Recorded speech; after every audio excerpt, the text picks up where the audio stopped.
كان اسمه محمد، شاب عنده 37 سنة، ملامحه فيها وقار الرجالة الكبار، بس عيونه دايماً فيها حزن مش مفهوم. بيشتغل موظف حكومي بمرتب مش بيكمل نص الشهر، وبيشتغل كمان بعد الشغل في محل ملابس علشان يحاول يجمع قرش على قرش. محمد من سن 25 وهو بيحلم يتجوز، يفرح، يفتح بيت، يجيب أطفاله يناديونه ببابا، بس الحلم بيفضل يتأجل. كل ما يفتحه تتقفل في وشه أبواب كتير. الخطوبة الأولى فشلت بسبب الشبكة، الثانية وقفت عند قائمة العفش، الثالثة بسبب شقة تمليك ولا إيجار. وكل مرة الناس تقول له: عيب يا محمد، أنت كبرت، عيب تعيش لوحدك. وهو يسكت وهو عارف إن مفيش حاجة في إيده.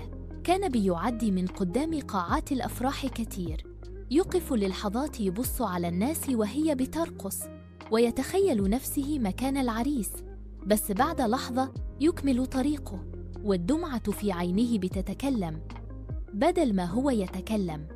الغلا كان بيزيد والأسعار بتولع، وكل حاجة بقت صعبة.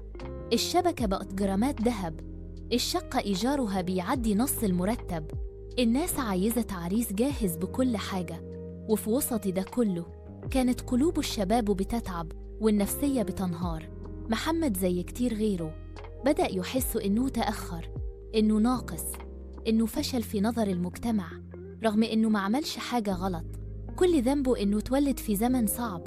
وفي يوم قعد مع والده راجل بسيط طيب وقال له: يا بابا، أنا تعبت، أنا مش عايز قصور ولا عرايس من الخيال، أنا عايز بس واحدة تشاركني التعب وتكون على قد قلبي مش جيبي. والده بص له وقال له: يا ابني، مش عيب تتأخر في الجواز، العيب إنك تستسلم، العيب إنك تفرط في نفسك علشان ترضي ناس بتقيس الرجولة بعدد العفش وعدد الفلوس في البنك. الكلام ده دخل قلب محمد، ومن يومها قرر إنه ما يقارنش نفسه بحد، وإنه يشتغل على نفسه ويستنى شريكته اللي تفهمه مش تحاسبه. وبعد شهور قابلناها بنت بسيطة شافت فيه رجولة الزمن الجميل، شافت فيه أمان، مش مجرد شقة أو شبكة. وفقط تتجوز في شقة إيجار، وفرح بسيط، وأهم من ده كله قلب كبير بيحبها بصدق. وتم الجواز، وكان فرح بسيط بس كله صدق. الناس تفرجت وقالت: إزاي يجوز بنتك من غير شبكة؟ أبوها رد: جوزتها لراجل، والراجل مش بيتوزن بالذهب، بيتوزن بالنية والقلب والأخلاق.